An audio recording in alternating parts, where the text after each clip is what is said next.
Hoje é o Dia Mundial de Combate à AIDS e Passo Fundo, infelizmente, superou a média nacional de casos. Olha só os números. De acordo com a Secretaria Municipal da Saúde, de 2007 a setembro de 2014, foram registrados 1.042 novos casos de AIDS no município. Esse número é maior do que o crescimento em cidades com a mesma população do que Passo Fundo. Bom, para falar um pouco mais sobre essa doença e principalmente sobre a prevenção e o tratamento, a gente recebe aqui no estúdio a médica infectologista Clarissa Oleksinski. Doutora, seja muito bem-vinda ao PFTV nesse dia tão emblemático que é o Dia Mundial de Combate à AIDS. E a gente queria entender por que Passo Fundo e a própria região sul do Brasil seguram as piores estatísticas do país.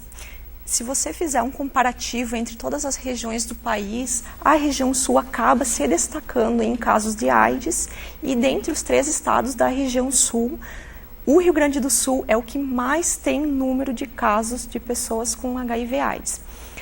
Nós acreditamos que esse aumento do número de casos, e enfim, na própria região, é pela não preocupação dos pacientes em acabarem contraindo o HIV.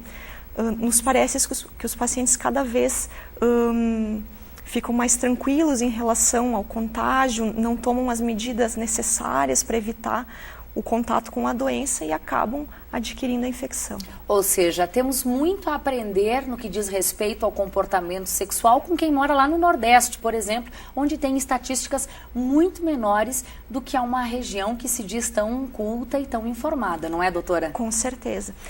Existe também uma ideia que talvez nas regiões do Nordeste e Norte do país os casos estejam sendo subnotificados.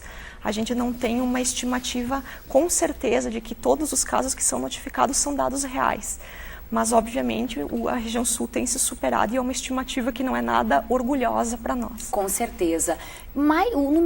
A faixa etária que mais cresce é entre jovens e idosos? O que aparece com mais frequência, doutora? Aparecem pacientes de todas as idades, mas a faixa dos adultos jovens é a que mais se destaca. Entre 20 e 50 anos, essa faixa é a que mais tem crescimento. Bom, e a gente sabe que os números são ainda piores, porque há muitas pessoas que têm a doença e ainda não sabem, por exemplo. Nós temos muitos pacientes assintomáticos, pacientes sem sintoma nenhum, que não sabe que está com HIV e que não é notificado e está perdendo tempo de tratamento também. Bom, doutora, ao receber o diagnóstico de ser ou portador da doença AIDS ou do vírus HIV, qual é o procedimento? Bom, hoje o município de Passo Fundo conta com um serviço de atendimento especializado, que se chamava antigamente de Hospital Dia. Hoje a gente evita essa denominação, Hospital Dia, ele não existe mais, existe esse serviço de atendimento especializado. Esse serviço conta com uma equipe multidisciplinar que faz o cuidado, o acolhimento desse paciente, encaminha seus exames, seu tratamento, acompanhamento psicológico, com serviço social. Então hoje o município conta com esse tipo de atendimento. Aí ele passa a receber a medicação, se diária, semanal, enfim, e todo o apoio psicológico também, doutora? Exatamente. Nós temos um psicólogo no serviço de atendimento especializado que faz o atendimento a esses pacientes. A medicação é dispensada na própria farmácia desse serviço, gratuitamente para todos os pacientes. Independente de eles consultarem na rede pública ou privada, essa medicação é disponibilizada pelo Ministério. Enfim, acompanhamento bastante completo para auxiliar esses pacientes. Agora, doutora Clarissa, hoje receber o diagnóstico é de fato mais tranquilo do que antigamente. Há um coquetel de remédios que prolonga a vida, evitando a morte prematura. Porém, nós não podemos dizer que essa pessoa vai ter uma vida tranquila pelos próximos 10, 20 anos. Hoje a medicação ela é com certeza menos tóxica do que antigamente, mas ela não é uma medicação isenta de efeitos colaterais. Então, você começar uma medicação para um paciente hoje significa tomar essa medicação para o resto da vida e ter o controle adequado dos efeitos colaterais das reações que possam vir a acontecer. O que é mais comum acontecer com o paciente que toma essa medicação já por um período? O mais comum que os pacientes acabam apresentando é intolerância gastrointestinal, náusea, vômito, eventualmente um pouco de diarreia. Esses são os efeitos que os pacientes acabam mais relatando. Para vocês, né?